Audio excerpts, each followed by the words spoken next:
बच्चों 5.5 एक्सरसाइज शुरू कर रहे हैं हम आज। ठीक है, मतलब संडे क्लास में शुरू हो चुकी थी। हम बात कर रहे हैं properties of log functions. Log function की प्रॉपर्टीज़ क्या होती है, पहले लॉग होता क्या है ये सीख लें पहले अपन लोग। लॉग होता है लॉग बेस ए बी, इसकी वैल्यू सी है। मतलब क्या हुआ, लॉग के अंदर बेस होता है, एक बेस जो नीचे लिखा हुआ होता है। इस बेस के बिना लॉग के वैल्यू निकालना पॉसिबल नहीं है। मुझे निकालनी है वैल्यू लॉग बी की। लॉग बी सॉल्व करना है तो पता करना पड़ेगा पहले बेस क्या है। एग्जांपल देखो आपको मैं, जैसे मैंने बोला लॉग 2 की वैल्यू बताओ, तो बच्चे बोलेंगे पहले सर बेस बताओ आप। बिना बेस के लॉग की वैल्यू नहीं निकाल सकते अपन लोग, इस बेस का मेंशन होना ज़रूरी है। तो मैंने बोला बेस 10 के लिए बताओ, तो वैल्यू आएगी 0.3010। मैंने बोला बेस लॉग 2 की वैल्यू बताओ बेस 2 के लिए, तो वैल्यू 1 आएगी। ऊपर लिख रखा है मैंने, देखो ये। तो लॉग 2 की वैल्यू यूनिक नहीं होती है, लॉग 2 की वैल्यू बहुत सारी होती है, इन्फाइनाइट वैल्यूज होती है लॉग 2 की। अलग अलग बेस के लिए अलग अलग आंसर होता है, इसलिए बेस काफ़ी इंपॉर्टेंट होता है मेंशन करना। तो आपको निकालने तो लॉग बी की वैल्यू है, पर बेस को पता होना जरूरी है बेस क्या होता है, क्योंकि बेस पे डिपेंड करती है लॉग 2 की वैल्यू। लॉग 2 की वैल्यू यूनिक नहीं होती है। मैंने एग्जांपल दिया लॉग 2 का, तो बेस 10 के लिए आंसर अलग है, बेस 2 के लिए अलग है, बेस 5 के लिए अलग आएगा। तो लॉग 2 के ही बहुत सारे आंसर होते हैं।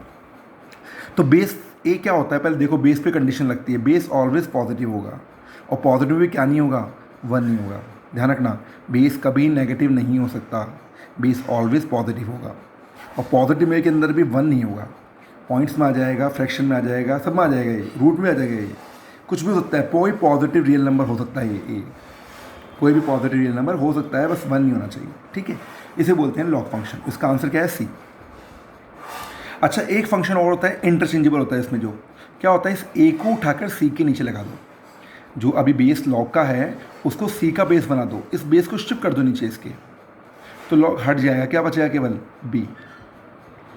अगर मैं इस लॉग जिस बेस पे टिका हुआ है उस बेस को शिफ्ट करके ए के नीचे बना दूं, तो लॉग तो हट जाएगा यहाँ से, क्या बचेगा, बी। तो बच्चों इसे बोलते हैं एक्सपोनेंशियल फंक्शन। ये दोनों फंक्शन एक दूसरे के इंटरचेंजेबल होते हैं। एग्जाम्पल देखो आपको मैं, जैसे लॉग बेस 10,000 की वैल्यू 3 है मान लो। अब तुम्हें वेरीफाई करना है कि तुमने सही किया गलत किया है, या जिसने भी तुम्हें वैल्यू बताई है सही बताइए गलत बताइए। तो क्या करो, अभी सिखाया तुम मैंने कि इस ए को सी के नीचे ले जाओ, इस ए को सी के नीचे ले जाओ 10 की पावर 3, तो ये बी आ जाएगा। क्या ये स्टेटमेंट ट्रू है क्या, बताओ। 10 की पावर से 1000 होता है क्या, बिल्कुल होता है। इसका मतलब जिसने भी मुझे वैल्यू बताई है सही बताई है। इस तरह से आप चेक कर सकते हो लॉग की वैल्यू सही है गलत है। इस बेस को इसके नीचे ले जाया करो, ये आ जाना चाहिए, आ रहा है बिल्कुल। तो आपको लॉग समझ में आया अभी। लॉग क्या काम आता है, लॉग किसी भी कॉम्प्लिकेट कैलकुलेशन को जल्दी करने का काम आता है, सॉल्व करने का काम आता है।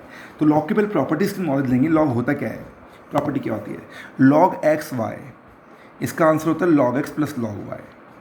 मतलब अगर एक्स और वाई मल्टीप्लाई में है तो दोनों ऐड हो जाएंगे। ठीक है, जैसे मैंने लिखा लॉग 2 × 3, तो हो जाएगा लॉग 2 प्लस लॉग 3। अब लॉग 2 लॉग 3 की वैल्यू टेबल से देखकर उनको ऐड कर देंगे।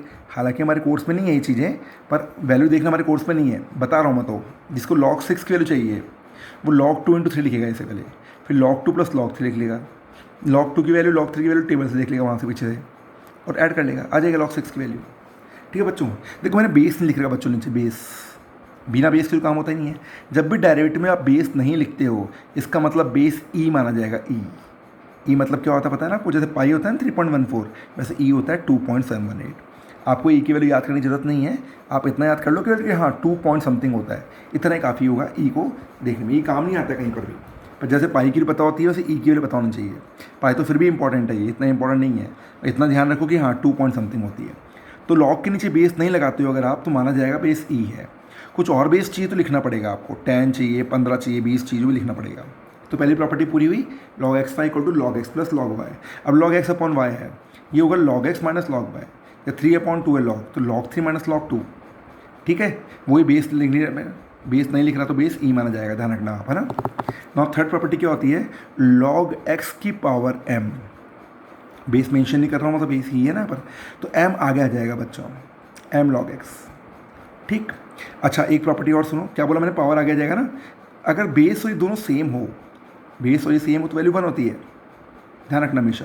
क्रॉस चेक करना कर लो, क्या सिखाया था क्रॉस चेक करना आपको मैंने। इस ए को 1 के नीचे ले जाओ, ए की पावर 1 इक्वल्स टू आ जाना चाहिए, ये बिल्कुल आ रहा है, ए की पावर 1 इक्वल्स टू 1 आ रहा है। इट मीन्स जब दोनों सेम होते हैं, लॉग 5 बेस 5, 7 7 8 8 9 10 ऑलवेज वैल्यू 1 होती है। दोनों का कंबाइन एग्जाम्पल देखते हैं ये वाला। लॉग बेस 10,000, इसको लिखा मैंने लॉग 10 की पावर 3, 3 आगे आ गया इस प्रॉपर्टी से भी, पावर है ना आगे आ गई, दोनों सेम है ना। अब इससे पता लगा सेम प्रॉपर्टी सेम में क्या होता है, आंसर 1 होता है, 3 आ गया। तो जो आपको मैंने पहले ही शुरू में बताया था कि लॉग बेस 10,000 वैल्यू 3 होती है, उस वैल्यू को तुमने भी खुद ने भी निकाल लिया, 3 है। तो लॉग बेस 10,000 की वैल्यू 3 क्यों थी वो नोटिस कर सकते हो आप, इस प्रॉपर्टी से आ गई है वो।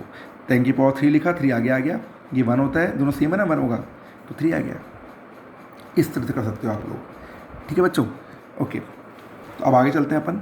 log 1 की वैल्यू ऑलवेज 0 होती है बच्चों, बेस कुछ भी हो मैटर नहीं करता, बेस 5 हो, 10 हो, 20 हो, 1000 हो, कुछ भी हो, बेस कुछ भी हो, log 1 इज ऑलवेज 0। चेक कर लो, a की पावर 0, भाई a जाएगा 0 के नीचे, a की पावर 0 कितना होता है 1, अरे किसी की पावर 0 कितना होता है 1 तो होता है, इस तरह से।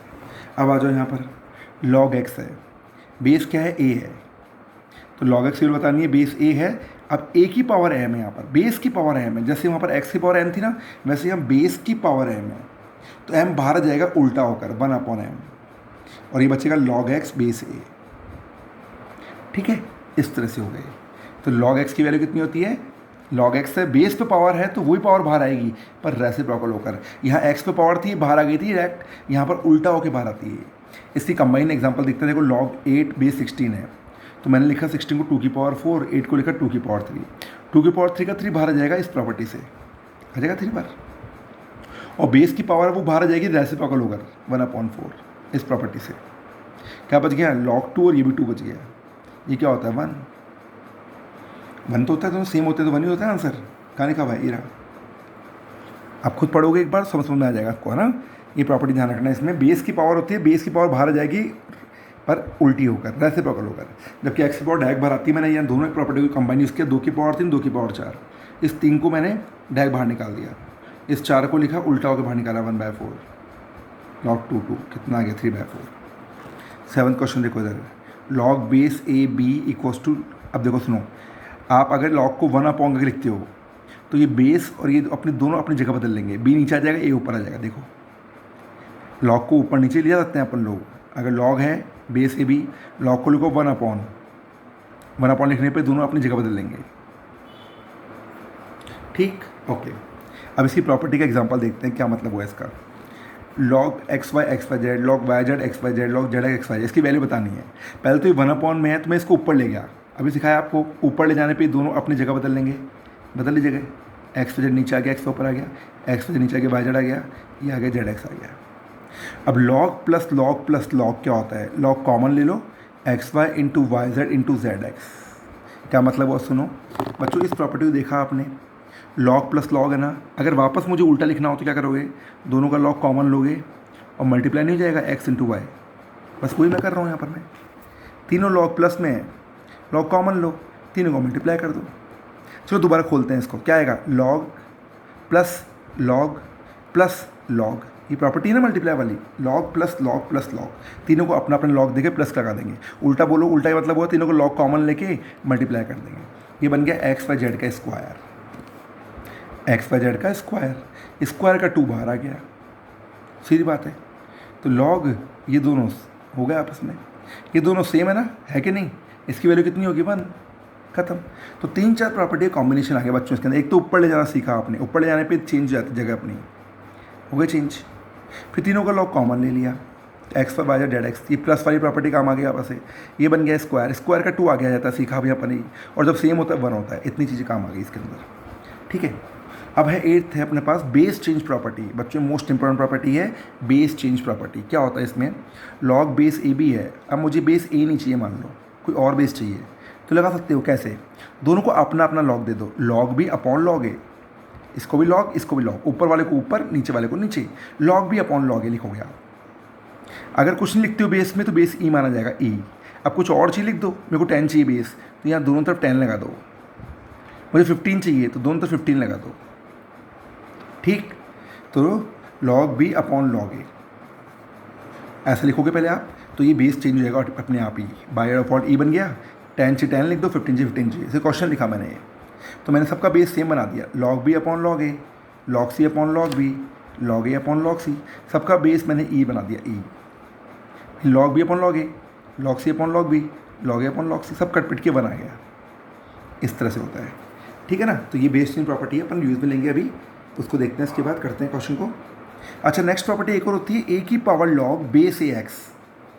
अगर ए की पावर किसी कांस्टेंट की पावर लॉग ही हो, किसी कांस्टेंट की पावर लॉग हो और उसका बेस भी वही हो, तो ये हट जाता है बच्चों, एक्स आएगा बस आंसर के बाद। यही प्रॉपर्टी ज़्यादा इंटीग्रेशन काम आती है। यहाँ देख लो, 3 की पावर लॉग बेस 3x है, तो 3 की पावर में लॉग है, उसका बेस भी 3 है, तो ये हट जाएगा, ये जो अंदर है इसके वो बचेगा केवल।